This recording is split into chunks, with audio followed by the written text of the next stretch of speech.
नमस्कार मंडळी, एक दिवसावर येऊन ठेपलेलं मैदान म्हणजे मौजे सातेवाडी महाराष्ट्र केसरीचं मैदान। तर मी तुम्हाला अपडेट घेऊन आलो आहे लाईव्ह लॉट्स बद्दल, तसेच कोणकोणते नंदी पळणार नाहीत आणि कोणाचे पैरे झालेले आहेत, तसेच फॉर्च्युनर मैदानाचं। तर भावांनो, आजच लाईव्ह लॉट्स निघणार आहे, याची अपडेट आपल्याला आयोजक संध्याकाळी 7 वाजता देणार आहेत।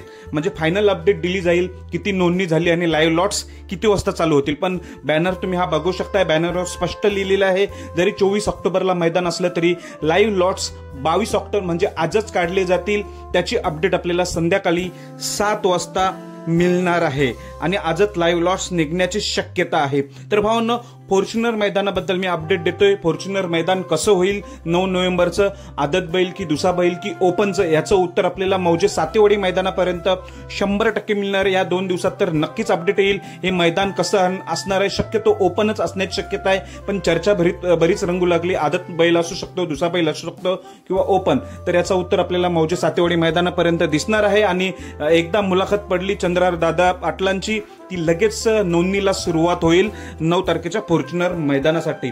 आणि भावांनो, शिरसवडीची रायफल बद्दल अपडेट घेऊन आले। शिरसवडीची रायफल पळणार आहे का, तर भावांनो नाही, शिरसवडी रायफल मौजे सातेवाडी मैदानात पळणार नाही, डायरेक्ट 9 तारखेच्या फॉर्च्युनर मैदानामध्ये पळणार आहे। पण सध्या शिरसवडी रायफल पूर्णपणे फिट आहे, पण तरी थोडी त्याला पत्री मारल्यामुळे आरामाची गरज आहे, त्यामुळे 9 तारखेला फॉर्च्युनर मैदानात पळताना दिसणार आहे। आता कोणकोणते नंदी पळणार नाहीत, तर भावांनो, नानांचा तेजा, दिवाण्या, तसेच मिलिंद शेठ पाटील यांचा भुंगा, द्वारलीचा हरण्या 622, बिंजोडचा बादशाह मथुर, बुलढाणा एक्सप्रेस बब्या, तसेच शाकीरचा चिमण्या, कंदूरचा राजा, हे नंदी पळणार नाहीत। मौजे सातेवाडीमध्ये एवढे टॉपचे नंदी आहेत, ते पळणार नाहीत। सातारा एक्सप्रेस हरिण म्हणून संबोधला जाणारा बलमा बद्दल अजून कन्फर्म अपडेट नाही, पण तुम्हाला मी ही चिठ्ठी दाखवतोय, बघू शकता। ही चिठ्ठी 26 ऑक्टोबरला जे मैदान आहे मौजे गांधेली छत्रपती संभाजीनगर येथे, तिथे पैरा देखील समजतोय की मण्या आणि हरण्या असं लिहिलेलं आहे। दोन्ही मालकांची नावं आहेत, ती चिठ्ठीवर बघू शकताय।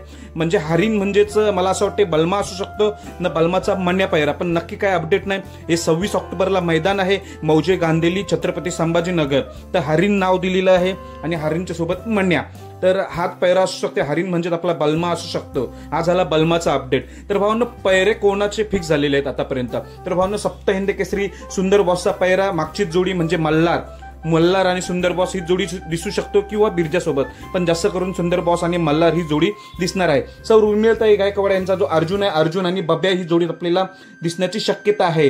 शॉटगन मेहरबान आणि शाकीरचा राजा ही जोडी पलताना दिसणार आहे।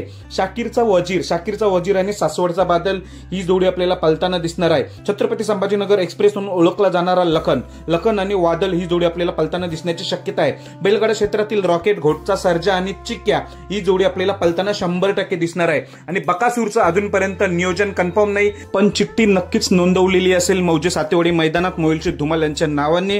पण अशी अपडेट होती पळणार आहे, पण त्याचं नियोजन झालेलं नाही, म्हणजेच पैरा झालेला नाही, अशा अपडेट आहे। त्यामुळे बकासूरचा पैरा कोण आहे अजूनपर्यंत समजलं नाही, पण सातेवाडी मैदानात आपल्याला बकासूर पळताना दिसणार आहे। धन्यवाद भावांनो।